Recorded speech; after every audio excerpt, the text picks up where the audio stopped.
The United States 5-cent coin, commonly known as the nickel, has a fascinating history, and the 1987 issue continues a proud tradition. First minted in 1866, the nickel replaced the earlier half-dime, which was made of silver. By 1987, the Jefferson nickel had already been in production for over 49 years. First appearing in 1938, the 1987 nickel features the familiar portrait of Thomas Jefferson, the third president of the United States. This portrait was originally designed by Felix Schlag, a German-born American sculptor. Schlag's design was selected after a national competition was held in 1938. The obverse of the 1987 nickel shows a left-facing Jefferson with the inscriptions "In God We Trust," "Liberty," and the year 1987. The reverse of the coin depicts Jefferson's famous home, Monticello, located in Charlottesville, Virginia. Monticello had been Jefferson's lifelong architectural project and was designated a UNESCO World Heritage Site. The reverse also includes the words "E pluribus unum," Monticello, 5 cents, and United States of America. In 1987, 3 mints produced nickels: Philadelphia No Mint Mark, Denver D Mint Mark, and San Francisco S Mint Mark for proofs. The Philadelphia and Denver mints struck nickels for general circulation, while San Francisco struck high-quality proof coins. Proof coins are made using specially polished dies and plankets to produce sharper details and a mirror-like finish. The composition of the 1987 nickel was 75% copper and 25% nickel, a combination used since 1866. Each 1987 nickel weighs exactly 5.0 grams and measures 21.2 millimeters in diameter. The coin has a plain smooth edge, without any reading, unlike dimes and quarters. The 1987 nickel was part of regular business transactions across America, found in everyday commerce. The economic backdrop of 1987 in the U.S. was dynamic, with notable financial events like Black Monday affecting markets. Despite economic turmoil, coin production remained steady to meet national demand. The Philadelphia Mint struck over 642 million nickels in 1987, while Denver produced more than 546 million. The San Francisco Mint created approximately 3.7 million proof nickels, prized by collectors. No major design changes or special commemorative issues occurred for the nickel in 1987. However, 1987 nickels are significant for collectors who specialize in date and mint sets. Finding high-grade examples from circulation can be challenging due to the coin's age and wear.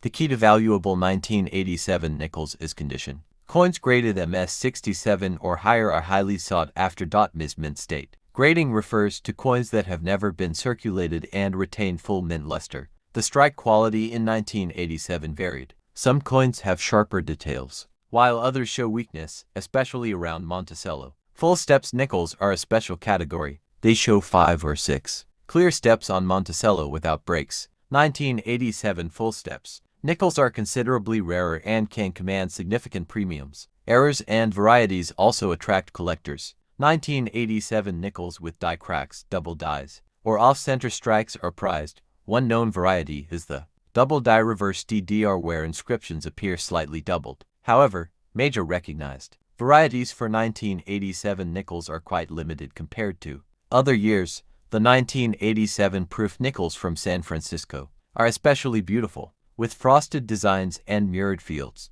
These proofs were primarily sold in proof sets by the U.S. Mint to collectors. A full 1987 proof set includes a cent, nickel, dime, quarter, and half dollar, all struck in premium quality. Today, a 1987's proof nickel in perfect PR70 deep cameo condition is considered highly collectible. In terms of historical impact, the 1987 nickel didn't introduce new designs, but preserved an American classic. The Jefferson nickel design would remain unchanged until the Westward Journey series in 2004.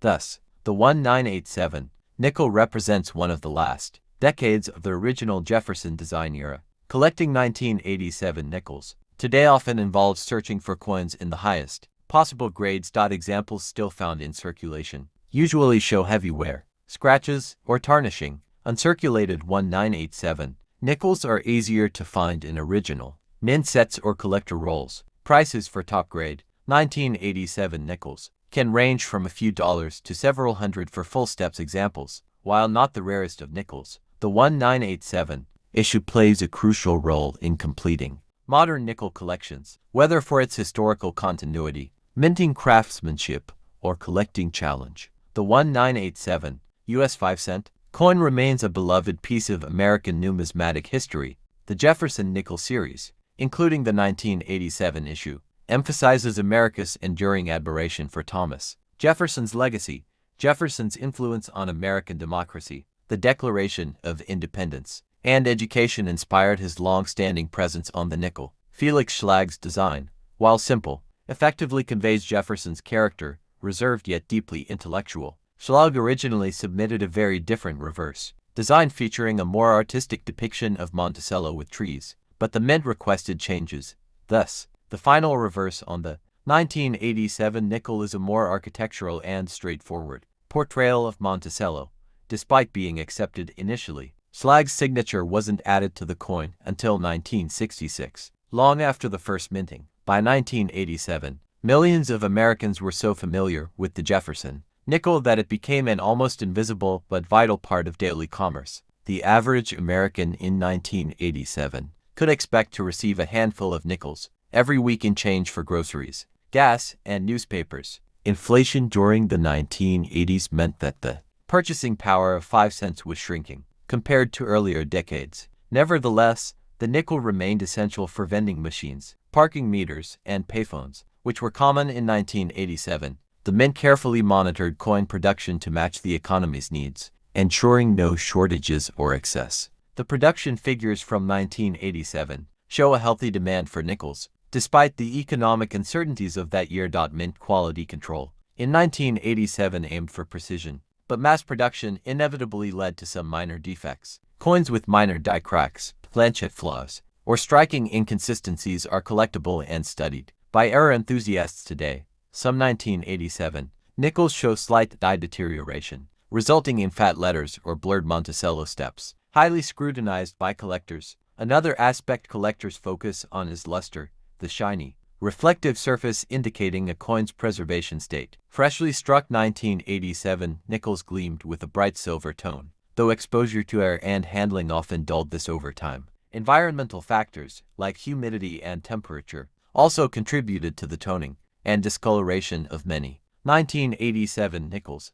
Interestingly, nickels tend to develop beautiful, natural toning hues of blue, violet, and gold, which can enhance their desirability. Numismatic grading services like PCGS and NGC began booming during the 1980s, providing third-party authentication for coins like the 1987 nickel. Submitting a pristine 1987 nickel to one of these services can dramatically increase its value if it grades highly, while circulated 1987 nickels have modest value. Superb uncirculated or full steps examples can command attention at auctions. Coin dealers often sell rolls of 1987 nickels for hobbyists seeking gems hidden among common strikes. Thank you for watching. To like, share, and subscribe to the Coins World. Again, thanks for watching.